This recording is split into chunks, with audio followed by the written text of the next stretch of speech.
Welcome to BNEWS Weekly. I'm Phil Gallagher along with BNEWS Director Rich Hosford, BNEWS reporters Tad Stefanak, Robert Paris, and John Vias, Peter Brown with the weather, Maddie Shipka with Community Calendar, and Liz Gillespie with sports. Thank you for joining us. A GoFundMe page has been set up for the family of Senora Ferraro, a 2019 Burlington High School graduate who died tragically last week. On the page, it says, "To everyone who may not have heard, Nick and Cynthia have lost their only child, Senora, on Wednesday, December 11th, unexpectedly under tragic circumstances." The page, created by family member Amita Mehta, says she was a loving daughter of Nick and Cynthia. She was raised in Burlington and graduated from Burlington High School. Senora was studying at Montserrat College of Art and had a passion for fashion. "She will be missed deeply by everyone," Mehta wrote. The funds from the GoFundMe drive will help with the funeral expenses. Her family is transporting her to her birthplace in Goa, India. As of Friday, over $22,000 had been raised. You can find a link to the GoFundMe page on our website at bcattv.org/bnews. On Monday, Town Administrator Paul Sagarino appointed longtime Burlington Fire Department member Michael Patterson as the new chief. BNews Director Rich Hosford has this report on the promotion. There's new leadership at the Burlington Fire Department. On Monday, December 16th, Town Administrator Paul Sagarino appointed former Assistant Chief Mike Patterson as the new chief of the department to replace retired Chief Steve Yetman. Patterson, who grew up in Burlington and graduated from Burlington High, first started with the department in 1988. He was promoted to lieutenant in 1994, became a captain in 2002, and since 2010 has served as the assistant chief. He will become only the 5th chief in the town's history. Those in town leadership spoke highly of him and the other candidates who had gone for the job. I've been working with Mike for the past 15 years. I mean, he bleeds the fire service, so he has been working towards this for his entire career. We're very fortunate to have several great candidates within the department, but I think that we all agree that Mike is the man to lead the department forward into the future. I've known Mike for 30 years that I've been with the fire department, and I think he's a wonderful choice for a chief. Mike's a no-nonsense guy. He's very dedicated to the job. He's, if he's given a task, he gets it done. He sees it through. I met up with Chief Patterson at Burlington Fire Department headquarters and asked him how it felt to be in the top spot. Like I said at the selectmen's meeting the other night, it's truly humbling. Once I was promoted to the position of chief of department, it's something that I have worked pretty hard for to attain. I've been the assistant chief for 9 years. Worked very close with Chief Yetman. I attended a couple of very important courses in the fire service. All that prepares you to take the next step. Patterson takes the helm of the department at a time of growth and expansion. They have recently increased their staffing levels, created new positions, built the new Fire Station 2, and are making a push to offer advanced life support by hiring more paramedics and training current members to obtain paramedic certification. Walking into a lot of change. We've been talking about change in this department for a number of years. We've been very lucky where town administration and town meeting has bought into this change. It's an exciting time for the fire department. I think it's great for the community. I think we're going to be able to offer a better service to the community, and that's really what it's all about. Finally, I asked what inspired him to join the fire service in the first place. All my life, I knew I wanted to do something in public safety, whether it was police or fire. And like many of us, when we went to high school, moved on to college.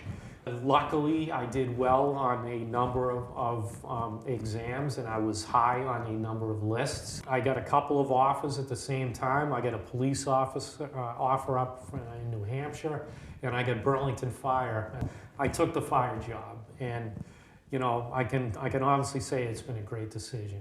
It's just been a great career, rewarding, honorable type of career. I mean, I've always enjoyed working with the public and trying to make someone's day that may not necessarily be going good better. From the Burlington Fire Department, I'm BNews Director Rich Hosford. Congratulations, Chief, from all of us here at BCAT. Burlington has its first economic development director. On Monday night, Town Administrator Paul Sagarino announced that the search committee that had been created to fill the newly created position had finished its interviews and selected a candidate. The new hire is Melissa Tintocalis, who is currently the Economic Development Director in Lexington. Here is Mr. Sagarino making the announcement. Our candidate is Melissa Tintocalis. Melissa comes to us with a wealth of experience in the field of economic development. Since 2012, Melissa has served as the Economic Development Director for the town of Lexington, where she has worked on numerous projects that benefited their town center, as well as a major initiative to reinvent Lexington's Hartwell Avenue Commercial District. Prior to that, she worked as an economic development planner for the city of Somerville. Melissa is a California native and holds a master's in planning from the University of Michigan. I know that the search committee was very impressed with her credentials, and I have to say she has an infectious energy and excitement toward economic development here in town. Members of the board said that they were happy to welcome Tintocalis to town. She said she was happy to have been selected for the new position.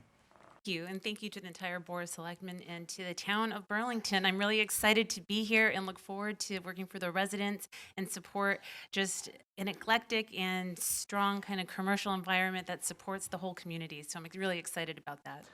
Tintocalis is set to start at Town Hall on January 6, 2020. As reported by BNEWS, the Economic Development Director position was approved by town meeting in May of this year. The article was put on at the request of Town Administrator Paul Sagarino. He said in a presentation that the town's comprehensive master plan states that in order to remain a vibrant commercial hub, it will need to prioritize economic development initiatives, and that Economic Development Director would help those goals. On Monday, the Burlington Police Department welcomed 10-year-old Brian Chang to this police station to present him with a donation to help him in his fight against cancer. BNews reporter John Vias went and to check it out, and he files this report. When a family receives a devastating diagnosis regarding their child, and when expenses go through the roof, Cops for Kids with Cancer is there, a charity organization whose mission is to help remove financial burden so all their focus goes to helping their child defeat cancer and live a healthy life. 10-year-old Brian Lee is currently battling a brain tumor and is from one of 669 families who has been recognized by Cops for Kids with Cancer. On Tuesday, December 17th, the Burlington Police Department presented Brian with a $5,000 check from the charitable organization, along with the Northeastern Massachusetts Law Enforcement Council, to help cover his expenses associated with his ongoing battle with cancer. Sergeant Gerard McDonough has the story of how the BPD met both Cops for Kids and Brian. We met Brian through Cops for Kids with Cancer, an organization, a nonprofit organization that is comprised of law enforcement, private citizens, business owners. The board was made aware of Brian living in Burlington. They reached out to us, asked us to introduce ourselves to the family, introduce them to the organization, and fill out an application. Brian's father, Chang Lee, had more to say about his son's treatment. Yeah, he had with brain tumor, and he took surgery 2 years ago, and then he took chemotherapy. Sergeant McDonough says that every penny given to Cops for Kids with Cancer goes right to the families that they strive to help. Every member of the board is a volunteer. Nobody receives a salary, and all of the money that they raise throughout the year is provided to the families. Nobody takes a salary or receives any income from volunteering their time on the board. How are you feeling right now? Good. But the serve part, the first part, the most important part, is serving the members of the community, recognizing where members of the community need help and assistance, and then bringing every asset that we have to bear to go and help that family and assist them. It's one of the things that drives most of the good police officers, and many of them here at the Burlington Police Department, to want to do more, give back, and actually serve the community. And provide and help the families in need. On behalf of everybody here at BNews, we would like to wish Brian a smooth and healthy recovery, and that his family has a happy holiday. From the Burlington Police Department, I'm John Vias for BNews Weekly. A new restaurant opening in the Burlington Mall now has the right to sell alcoholic beverages. The Board of Selectmen on Monday approved the transfer of the all-alcohol license previously held by Uno Chicago Grill to Fung Sat Incorporated, which will be the owner of the entity Karma Restaurants. Karma is an upscale restaurant serving Asian fusion cuisine with a large selection of Chinese and Japanese entrees, Korean selections, sushi and sashimi, my favorites. This will be Karma's 4th location. The first was opened in Westford in 2006, and they currently have 2 other restaurants in Concord and Andover. Karma will not be taking up the entirety of the space formerly held by Uno. June of this year, Frank Pepe Pizzeria opened up in the other half of the site.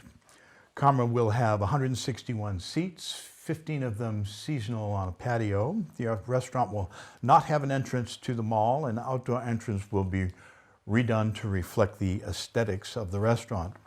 The board also approved Amanda Nicolosi as the manager of the manager of the restaurant of record. She has been with the restaurant group for over 10 years and is currently the manager of the Andover restaurant. She said she has all the requisite certification to serve alcohol and to oversee other employees serving customers. In related but different news, the owner of the never materialized Burlington Beer Works has once again been given more time to find an entity for the transfer of their license. As reported here on BNews, last year the Board of Selectmen had voted to revoke the license for Slazar Brothers Brewing Company due to a long delay in starting work on the Burlington Beer Works project at Crossroads Plaza, 34 Cambridge Street. However, that revocation was overturned by the Mass Alcoholic Beverage Commission due to insufficient warning of the hearing. In March of this year, the board opened a public hearing for revocation of the license, which was continued to October, where the hearing was once again continued until this past Monday. During the latest hearing, attorney Paul Sporn, representing Slazar Brothers, argued that the market conditions in Crossroads is still not favorable and not conducive to a transfer. He also argued that pressure from a number of other Burlington licenses, new restaurants, going in at the Burlington Mall is making it harder for them to find a buyer at Crossroads. Sport said the license remains with a broker who he said remains optimistic he could find an entity to purchase it in the first quarter of next year. He added that a revocation of the license, which his client initially paid $195,000 for, would lead to a repeal in court, and it would cost both his client and the town money. Selectmen were sympathetic to the argument that the high number of new restaurants going into the mall was having an impact, but urged the attorney to work as hard as possible to resolve this issue. In the end, the board voted 5-0-0 to approve the continuation of the hearing until March 2020. The stress and strife of holiday gift giving doesn't have to make the season hectic with a convenient array of retailers and services available right here in Burlington. BNews' own Santa's helper Ted Stefanak files this report. The holidays don't make themselves, but BNews can help with some local Burlington suggestions for last-minute gifting. For that little stocking stuffer, we have gift cards. The Simon gift card is a wonderful alternative, and we also sell retailers' gift cards. We find that those are really good stocking stuffers. Right up through Christmas Eve, we're going to have all kinds of fresh arrangements. The poinsettia plants you see here, and there's some really fun gifts this year. We have some new ornaments that are like wine glasses and beer glasses and cool things you can get for your favorite wine lover. We also have a little mug set gift that's a whole bunch mug. It's got some cocoa in it, it's got some candy cane spoons, and it's got a free bunch card. So if somebody comes back later, they'll get a free bunch of flowers. We're open Christmas Eve till 6 p.m., and we're going to have all kinds of fresh arrangements. And our buy two, get one special, which if you don't know about, is a really great last minute deal. All our bunches are $10 each. They're buy two, get one free. We'll make them into a nice big bouquet for you. And that's something you can come in and grab right up until the last minute. So we have a variety of accessories for phones, phone cases, pop sockets, which is a great stocking stuffer. Currently, right now, we're doing 20% off all mobile accessories, so stop by. We found that for people that have everything or people that are difficult to gift for, things for their dogs are a very easy thing to pick up. All our collars are very easy sizing, and our harnesses are super comfortable for the pups and widely appreciated.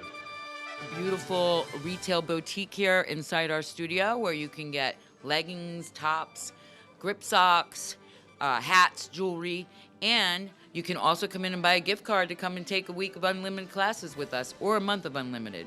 Sharing with you the fine goods and services of Burlington. This is Santa's Helper for B News. Happy holidays, Burlington.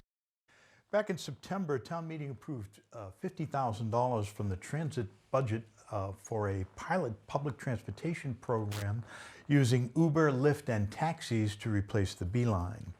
At the most recent meeting of the Board of Selectmen, Town Administrator Sagarino announced that the state has agreed to match that appropriation with $50,000 in state funds.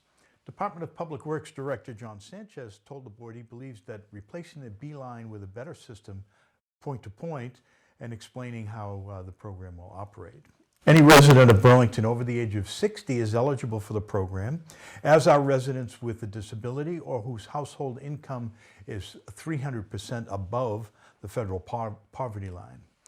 Program travel is limited to within Massachusetts. Sanchez explained that the first dollar for any ride will be paid for the rider, and the town will then cover $10 of the rest of the ride. Any additional cost incurred over the $11 will be the responsibility of the rider. He said the majority of the rides in town cost less than $10. The board voted 5-0-0 in favor of moving forward with the pilot program, which I think everybody thinks will be more efficient, again, from point to point. The Parks and Recreation Department will be concluding their year-long Passport to Burlington on New Year's Eve, but there's still time for residents to explore the town and win prizes. BNews reporter Robert Paris went to learn more about the project, and he files this report.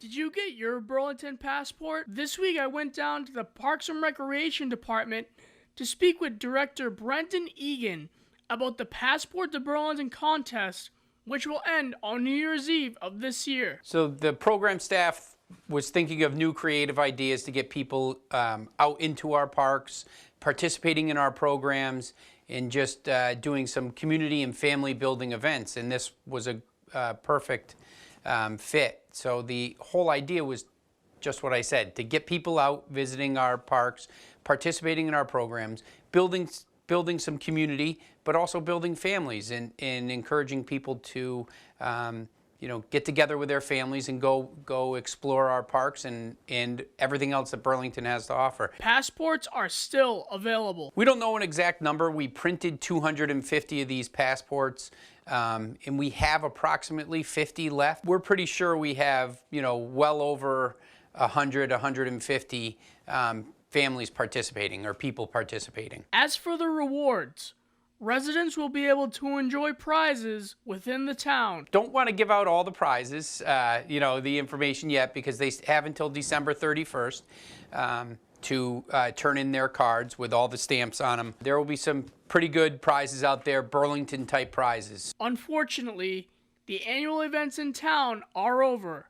However, you still have an opportunity to get stamps around Burlington. There's no more events for them to participate in, so they won't be able to get a stamp at an event, but they will be able to get stamps at 10 different locations, and it is a minimum of 10 stamps to be entered. As the year comes to a close, the department would like to thank all the residents who have participated in the 2019 events. The biggest thing we're looking for is, and I mentioned it a little before, is building some community and building families. Getting people out there to explore Burlington, not just the parks, because there's other stops along the way, but to get out there and enjoy everything that Burlington has to offer.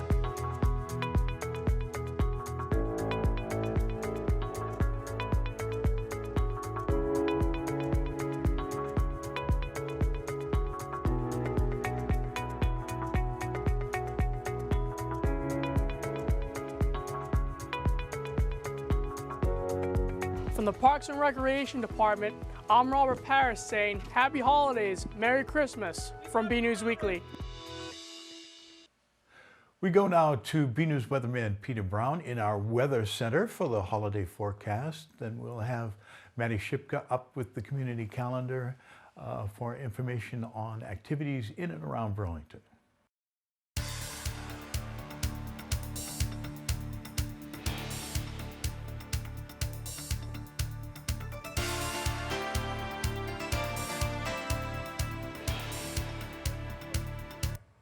Well, hello everyone, and this is Peter Brown with a look at your weather for the next 7 days.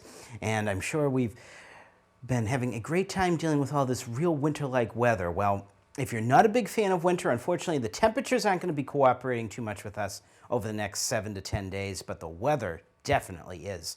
But of course, starting out our period on Friday, you're getting out there for maybe last-minute shopping for all of your holiday plans. It's going to be very chilly out there when you step out on Friday. Look at this.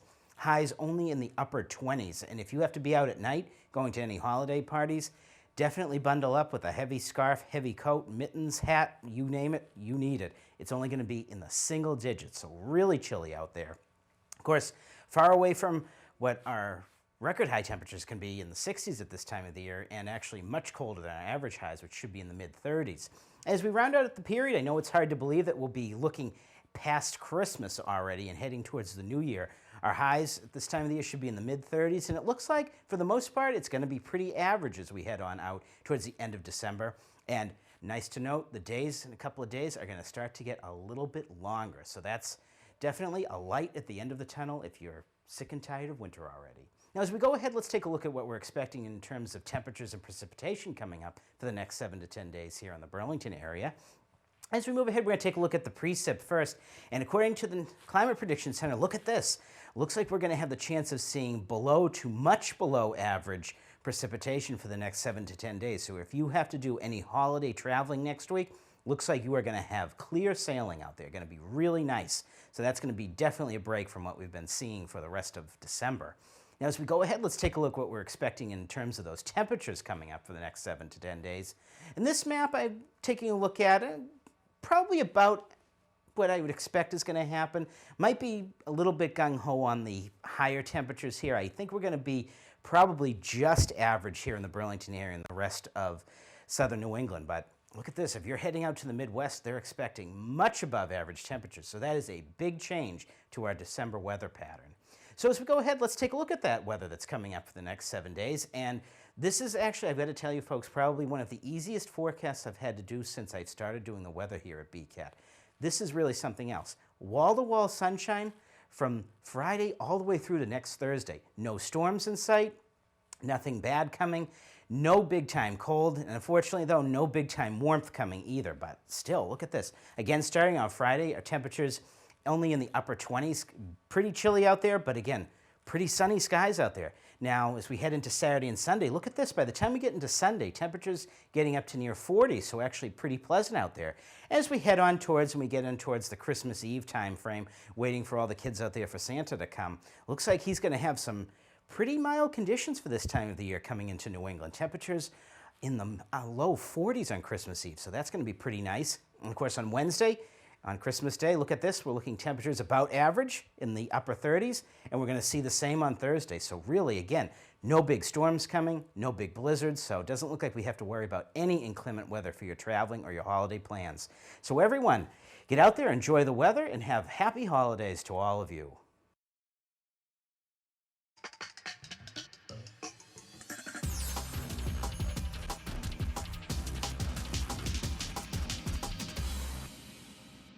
I'm Maddie Shipka, and this is your community calendar. He's a mean one. On Friday, December 27th, BCAT will be having their monthly cinema series event. This month, they'll be showing a double feature of The Grinch. First will be the 1966 version, then the 2018 version from Illumination Entertainment. The presentation will be given by yours truly. Everyone is welcome and the event is free, but pre-registration is required. For more information, visit bcattv.org or call 781-273-5922. Happy New Year! On Tuesday, December 30th at 11 a.m., the Burlington Public Library will be having an event called the New Year's Tea Party. The event is for children ages 2 through 6. The event is also free. For more information, visit burlington.org. Get ready for a musical performance. On Thursday, January 2nd, from 7 to 10 p.m., Chops American Bar and Grill will be having Abby Vale come and perform folk music from the 60s and 70s.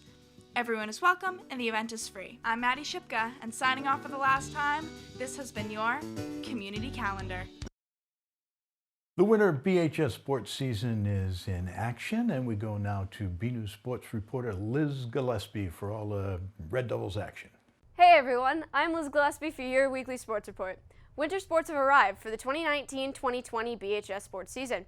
We have plenty of updates, so let's get to it. Boys and girls basketball are off to some good starts. The boys are currently 4-0 to begin the season. Their wins came against the Advanced Math and Science Academy, Wilmington, Oakmont Regional, and Woburn. Ranking up points for the start of the season are senior and forward Mike Melanson with 45 points, senior guard Kyle Inglis with 36 points, and sophomore guard Aiden Olivet. With 43 points, junior forward Sean McLaughlin has 10 points. As for the girls, they're standing at 1-1 in the conference. They won against the Wilmington Wildcats 44-36 and lost to the Woburn Tanners 51-32. Leading the way in points is junior Marina Callahan with 24 points in total on the season. Other stats include senior Kelly Joyce with 21 points and 12 rebounds. Finally, freshman Olivia Pena put up 10 points during the Wilmington game. Both teams will be traveling up North 995 to face the Stoneham Spartans on Friday evening. Boys wrestling is up 2 and down 2 to start off their winter season. The boys began the season with a quad meet against Tingsboro, Canton, and Everett. The boys managed to win 2 of those matches at home. From there, they traveled to an interdivision meet against the Watertown Red Raiders on Wednesday night. Pins in that meet were made by juniors Cam and Zach Soda and Joe Perna. Unfortunately, the team did not go home with a victory that night as they fall to a 2-2 record. They will be traveling on Saturday morning to the Thomas Chicani's tourney meet. Boys swimming traveled to Watertown and Melrose to see the Red Raiders for the first 2 East games of the season. Burlington lost to Watertown 55-41. However, they redeemed themselves with a win against Melrose 55-31. They will be back on January 7th to face the Hillies in Haverhill. Boys and girls indoor track will be having their home opener on Thursday afternoon against the Wilmington Wildcats at Boston University Track and Tennis Center. The boys and girls gymnastics teams will begin their regular season on the first week of January. However, there will be a gymnastics alumni meet on Friday evening in the BHS Rubber Gym. The girls hockey team recently got a new coach, BHS Assistant Principal Rick Sheehan. BNEWS sports reporter recently spoke to Mr. Sheehan, and let's take a look. The girls are back on the ice for BHS hockey, and they're introducing the newest member of the team. This week I headed down to the Burlington Ice Palace to talk with new girls varsity head coach, Rick Sheehan. Well, I've been volunteering for the past 8 years, and when Coach Conley stepped down and Coach McAuliffe had a baby, I figured, you know what? Maybe I'll step up and take the job. I used to be a high school coach before I came to Burlington. I coached at Central Catholic in Lawrence. So I've kind of done it once before on a different level of boy hockey. Coach Sheehan has created a good relationship with his players. Half our team are middle school 8th graders, so I don't see them during the day. The nice thing is the high school girls that are on the team I've established a relationship with in a professional way in the school building. Whereas in hockey, it's a little different. Do you know what I'm saying? Hockey, I get on them a little bit more. I'm going to expect a little bit more out of them. Now, as the head coach, I have expectations. Whereas when I volunteered in the past, I've just kind of chipped in. I've helped out, take a face-off here, position yourself this way, shoot the puck here, to help the goalies. Now I have to run all different phases of the team. So they're actually probably seeing a little bit of a different side than they do as an administrator in the high school. Sheehan has been on the team for quite some time, so becoming the head coach wasn't rocket science. I had Coach Conley ask me to help out years ago, so I would come to practice and help out. I had 3 of my own boys who played, and my youngest guy just graduated from high school 2 years ago. So all my boys are out of high school and they're not playing high school hockey anymore. So that's when I decided, you know, I've been coming to practice, now I'll be able to make more games. So I've been pretty much coming to anything and everything for the past 2 years already. There are also middle school girls that are playing at the varsity level. It's tough to ask a 13-year-old to compete with a girl in her late teens, 16, 17, 18. But so far they seem to be doing it. The 8th graders seem to be fitting in, they're working hard. I just had the coach, we lost to Winchester, and the first thing the coach said to me was, I don't know if I'd want to face you in another year or two. Meaning our young kids are good. And they're going to come along. Lastly, everyone on the team is working together day in and day out. It's good. We're starting off not too well, but we'll get better as it goes. We've been playing hard every game and not giving up and always pressuring them and doing good. The team, I can speak for all of us. We all like Sheehan as our coach. is very competitive and into the game with us. We're doing a lot of drills and practice to get us going more, but we all like him as a coach. From the Burlington Ice Palace, I'm Robert Paris for BNEWS Sports. Boys and girls hockey teams faced off against the Woburn Tanners at the Burlington Ice Palace on December 14th. Both teams suffered a shutout in their openers, but a goal was made by Ryan O'Halloran. As for the girls, they couldn't score against the Tanners in a shutout of 4-0. The boys lost 4-1. On Wednesday evening, both teams went to the O'Brien Ice Rink to face the Winchester Sakums. The girls lost in a big shutout of 7-2. Goals for Burlington were made by Shay McDonald and Ava Patron. The boys won a very close matchup against Winchester. 2 goals were made by junior forward Zach Obel and senior forward Ryan O'Halloran. The girls are 0-2 while the boys are at 1-1 on the season. Both teams will be facing the Reading Rockets at Burbank Ice Rink on Saturday evening. For more of this week's Red Devil action, go to bcattv.org under the B News Sports Hub section. And that's all for your B News Sports this week. I'm Liz Gillespie, back to you guys in the studio. Okay, another week, another photo to highlight. This week's photo has a certain force behind it. It is from the Burlington Public Library and young adult librarian Nicole Monk, wearing a great Star Wars Christmas sweater. She's proudly showing off the Star Wars display as well. Nicole is super excited for Star Wars: The Rise of Skywalker. The library posted, if you are too, be sure to check out the Star Wars display in the children's area. Okay, we'd like to see your photos. If you have anything of your family, friends, and pets, or any other item that you'd like to share with us and the community, send them along to BCATTV at bcattv.org with the subject line Photo of the Week. Okay, that's it from the news desk here at BNEWS Weekly. I'm Phil Gallagher, along with Tad Stefanak, Robert Paris, John Vias, Peter Brown with the weather, Maddie Shipko with the community calendar, Liz Gillespie with sports. Remember, you can find us almost anywhere on all 3 of our local channels, as well as Twitter, Facebook. There's one other one, YouTube. You can also get our daily BNews newsletter edited by our own Rich Hosford by going to bcattv.org and sign up for it. From all of us here at BNews Weekly, we'd like to wish you and your family happy holidays, Merry Christmas, Happy Kwanzaa, Happy Hanukkah. Thank you for joining us.